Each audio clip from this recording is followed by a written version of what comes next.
literasinya akan dilanjutkan oleh cerita-cerita dari anak-anak kelas 95.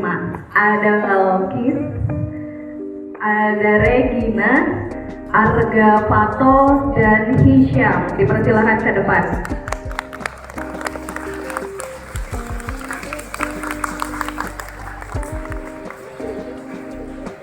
Sambil nungguin anak-anak ini ke depan, Ibu mau kalian kita ice breaking sebentar. Pengen tahu kalian segimana konsentrasinya pagi ini. Teman-teman dibantu ya. Ada namanya tepuk 5. Dibantu ya Nak ya. Tepuk 1, tepuk 2, tepuk 3. Yang tepuk 4 agak berbeda. Tepuk 4. Oke, teman-teman kelas 7 sama kelas 8 didengerin kakak-kakaknya ya. Kita bareng-bareng. Gak ada 4. Tepuk 4. Oke, tepuk 5. Tepuk 1. Tepuk 2. Tepuk 3. Tepuk 4. Tepuk 4. Tepuk 4. Tepuk 1. Tepuk 2. Tepuk 3. Tepuk 4. Tepuk 4. Tepuk 5. Tepuk 5 3 kali.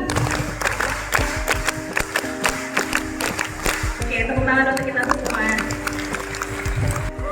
Assalamualaikum warahmatullahi wabarakatuh.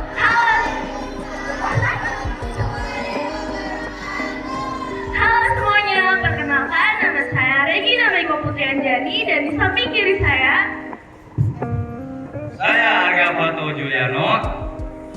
dan di samping kanan saya Melkis Malika dan samping kanan saya Hisham Alifiansyah Akbar. Kami dari perwakilan kelas 95 akan berliterasi di pagi hari ini. Dimulai dari Hisham. Tepuk tangannya dong. Halo semuanya, gimana kabar kalian hari ini? Baik, alhamdulillah. Buat kesempatan kali ini, saya Hisham Alifiansyah Akbar akan menceritakan kembali mengenai novel yang saya baca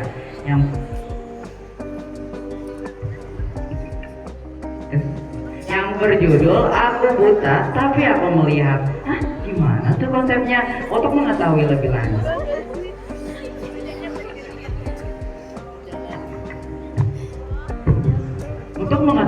lanjut, jadi buku novel Aku Buta Tapi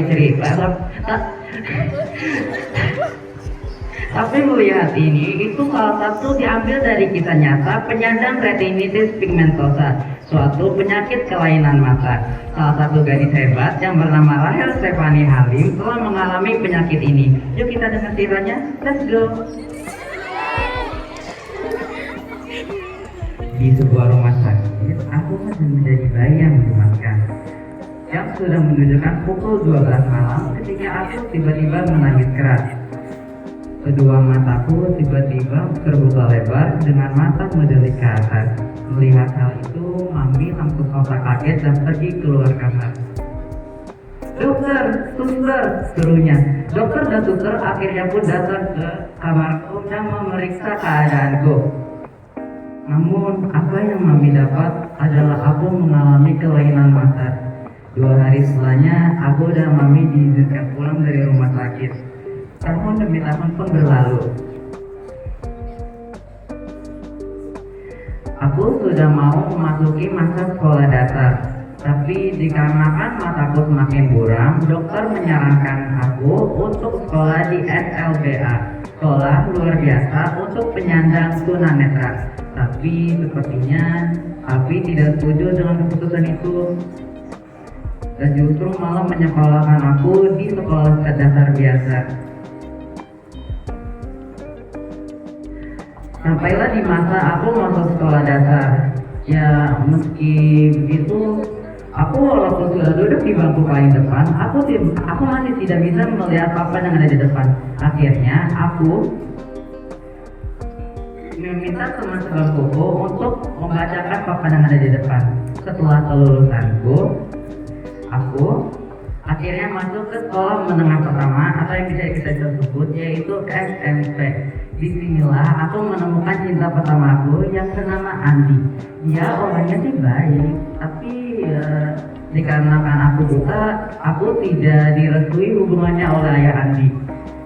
SMP, SMA, akhirnya aku memasuki ke dunia kerja. Tapi dikarenakan masa aku buta, aku sering mendapati perlakuan curang dari beberapa rekan kerjaku. Tapi meski begitu mereka akhirnya juga ketahuan sih.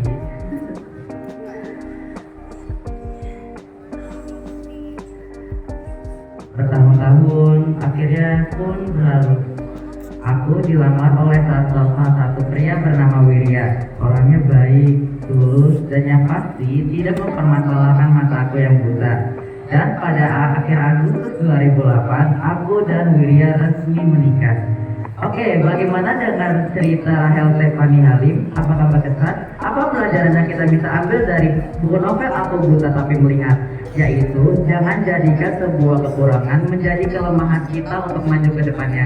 Justru, kita jadikan kekurangan kita sebagai motivasi untuk maju ke depannya. Oh iya, satu lagi, bersyukur. Bersyukur apa yang kita miliki sekarang. Karena belum tentu yang kalian punya sekarang dimiliki juga oleh orang lain. Saya Jamalika Jahmat, terima kasih. Untuk yang bercerita selanjutnya adalah Balkis Malika. Untuk Balkis Malika saya persilahkan.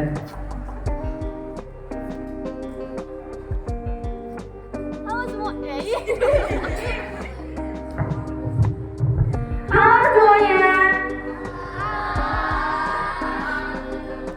Saya akan menceritakan kembali novel yang berjudul Patu Heroes. Mungkin beberapa kalian udah ada yang tahu novel ini karena novel ini pertama-tama dibuat di Twitter atau bisa disebut juga Alternative Universe atau AU. Novel ini karya Yosi Jara. Kilauan saya di pagi hari ini menembus celah-celah jendela sehingga Kinara Audin terbangun dari tidurnya yang ingin pergi ke kampus. Saat dirinya ingin pergi ke kampus, Kinara Audin tiba-tiba dipanggil sama ayahnya untuk duduk di samping ayahnya. Ayahnya Kinara pun berkata, "Ayah mau jodohkan kamu sama teman rekan ayah, namanya Gavra." Hah? Nikah? Ini bukan zaman Titi Nurbaya kali yang main dijodoh-jodohin. Kamu harus mau, Kinara. Hidup kamu akan terjamin jika kamu bersama dia. Malam ini kita akan bertemu sama keluarganya. Kamu jangan pulang malam-malam ya, atau barang kamu disita sama ayah. Kinara pun merasa panik, tapi di sisi lain Kinara pun barang-barangnya tidak mau disita. Kinara pun memilih mengabaikan apa perkataan ayahnya dan bergegas untuk pergi ke kampus. Saat dirinya pergi ke kampus, saat dirinya di kampus, Kinara pun bertemu dengan temannya yang bernama Jinan. Jinan, lu harus tahu ini. Kisah kenapa? Gue lagi main tren, diam dulu. Ih, sini apa lu? Sini gue ngomong. Ah, jalan tuh Elsa. Emang ada apaan sih? Gue dijodohin sama Gavra yang sering liatin di Twitter itu. Hah? Gavra? Dia kan udah cakep, famous, kaya. Itu mah zaman gue banget. Gue harus gimana, Nan? Gue gak mau dijodohin. Ya gue juga yakin sih Gavra gak mau dijodohin cewek kaya lo. Hah? Maksud lo? Yang ada Gavra ini beruntung punya istri kayak gue. Jadi lo mau jadi istrinya? Nggak gitu, maksudnya nggak gitu hal sih. Malam pun tiba. Keluarga Kinara dan keluarga Gavra pun sudah duduk di satu meja. Ayah Kinara pun berkata, "Ayah sudah pikirkan matang-matang. Kalian berdua ayah jodohin." Gavra, kok lu diem aja sih? Apa jangan-jangan lu kesenangan dijodohin sama gue? Apa sih? Nggak jelas. Gavra, kayaknya kita harus ngobrol deh. Oh, tante pinjam Gavranya sebentar ya. Kinara pun refleks menarik tangannya Gavra untuk pergi ke kantor. Saat dilakon, Kinara pun berkata, Gafra, lu harusnya bilang kalau lo gak mau dijodohin. Nggak, gue pengen nyenengin orang tua. Hah? Apa kata lo nyenengin orang tua? Ya iya, emang lo gak mau? Ya, yang mau sih. Ya udah. Kinara pun kesal dengan tanggapan Gafra. Kirain Gafra bisa diajak kerja sama untuk membatalkan perjodohan ini, tapi ya ternyata tidak. Setelah berbulan-bulan kemudian, acara pernikahan pun tiba. Bagi orang, pernikahan itu momen yang kebahagiaan, tapi berbeda dengan Kinara. Kinara bingung harus mengekspresikan seperti apa. Setelah acara pernikahan selesai, Gafra dan Kinara pun pergi ke rumahnya yang sudah disiapkan untuk mereka tinggal berdua. Sesampainya di rumah, Kinara pun menurunkan gengsinya untuk bertanya, Gafra, kita satu kamar? Ya enggak lah, lo di atas, gue di bawah. Satu lagi, gue punya peraturan. Peraturan pertama, 1, urus diri masing-masing, jangan ikut satu sama lain. 2, pura-pura jadi pasangan di depan orang tua. 3, jangan ada yang tahu kalau kita udah nikah. 4, hidup kayak biasa, jangan seperti kayak suami istri. Oke, siapa takut? Gue harap sih lo gak langgar peraturan ini. Kalau yang langgar gimana? Yang gak akan. Gue ketawain paling kenceng kalau yang langgar. Peraturan pun sudah dibuat. Namun, apakah peraturan itu tetap dijalankan atau tidak? Setelah bulan-bulan kemudian mereka tinggal bareng, menjadi pasangan di depan, pura-pura menjadi pasangan di depan orang tua. Dan kalian ada yang tahu terjadi? Mereka saling mencintai. Kok bisa? Namanya juga benci jadi cinta. Aku yakin kalian hidup kita cintanya ada yang benci jadi cinta. Ya seperti Gafra sama Kinara ini, mereka benci jadi cinta.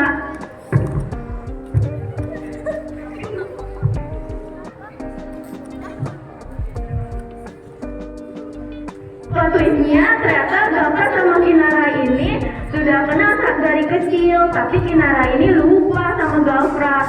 Dan Gafra udah mengincar Kinara dari kecil. Setelah Gafra sudah besar, Gafra meminta ayahnya untuk dijodohkan sama Kinara. Oke, sekian cerita dari saya.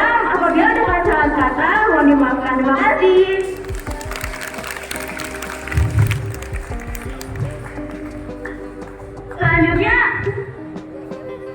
Selanjutnya ada teman saya yang akan bercerita, Regina. Halo semuanya, kali ini aku akan berliterasi kisah tentang kancil dan petani.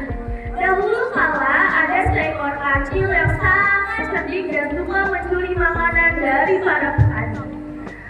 Suatu hari, kancil mencuri makanan di kebun petani. Petani sangat marah dan ingin menangkap kancil. Keesokan harinya, petani memasang jebakan di kebunnya. Kancil melihat jebakan itu, tetapi kancil tidak takut sama sekali. Dia menggunakan kecerdasannya untuk mengelabui petani. Kancil berjalan ke jebakan itu. Ketika petani melihat kancil, dia langsung berlari ke arah kancil, dan kancil pun berlari ke arah jebakan itu dan masuk ke dalam jebakan.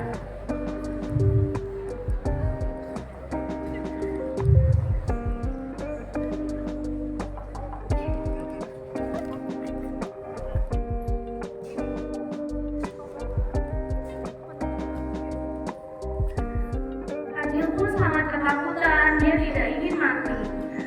Petani membawa kancil ke dalam rumahnya dan akan memasak kancil untuk makan malamnya.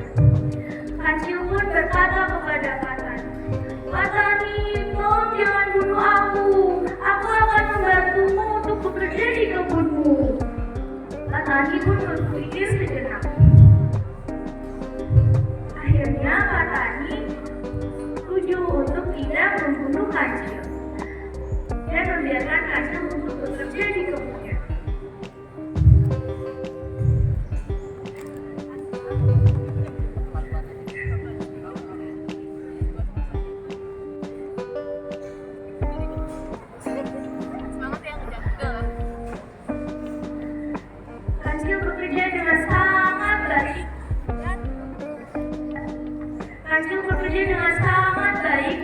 Tani pun senang dengan pekerjaan Kancil.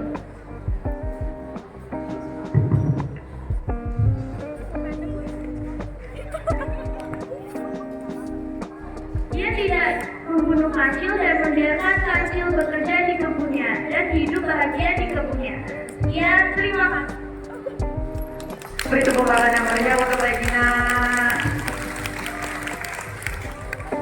Selanjutnya, Agama.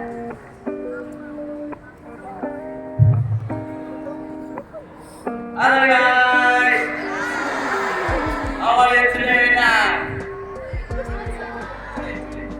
Sorry, I'm a little bit nervous. Today I would like to tell you a story entitled Temuan Dua Hati.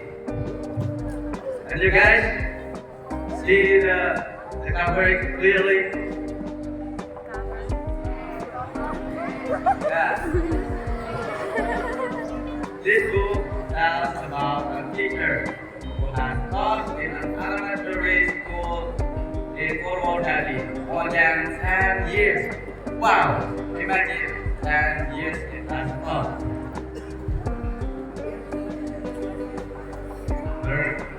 Her students usually call her as Bu Suci. Bu Suci, but Bu Suci and her family, including her 3 children, must move to Semarang because her husband had a bird mother.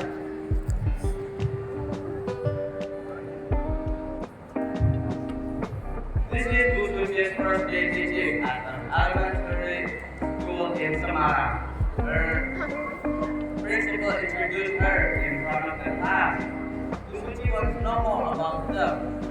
So, she gets their presents one by one. Apparently, there are 3 students who don't come to class today. And they do their activities as usual today at the gate after. Mendemu. 3 days pass. There are still not any information about the student called Mosquito. Then Suzuki asked all of the students, why did Mosquito not come to class for 3 days? But nobody wants to answer the question. Then Suzuki visits Mosquito's grandparents' house. Her grandmother says, Mosquito never gets tired of her. Mosquito never gets kind and love from parents because they're very busy with their work. That's why he becomes very naughty and rebellious. Suzuki wants to change Mosquito's personality by visiting his parents and talk to them about their son's attitude recently. But it seems like don't pay their attention now. She doesn't want to talk on this day. So on the days after, Suzuki suggests all of the students to forgive Mosquito. School becomes a comfortable place for Mosquito. Suzuki is trying to accept him no matter what he did in the past. But one day, Mosquito's anger is blowing up. He's pointing some scissors on his hand. But nobody knows where to get them. He says, I will burn the school. Stay away from me.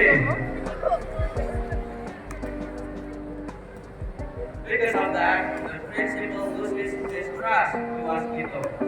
He would like to get Mosquito out from the school. But with her passion, Suzuki says, give me a chance, Mom, please. After considering it carefully, the principal locks up to teach him that. She doesn't forget to give him some advice that may be useful in the future. Until the day when Mosquito their couple farms. They get rich, like most of the students. Now, Usuji looks them as an formerly student. She congratulates him and his friend. Thanks to her about his attitude and is getting better each day. The end.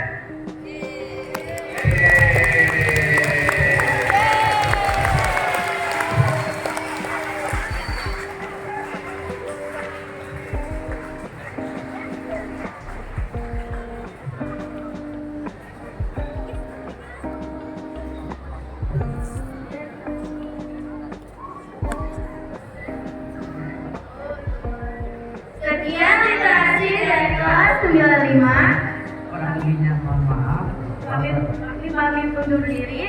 Wassalamualaikum warahmatullahi wabarakatuh. Waalaikumsalam warahmatullahi wabarakatuh. Tepuk terima kasih.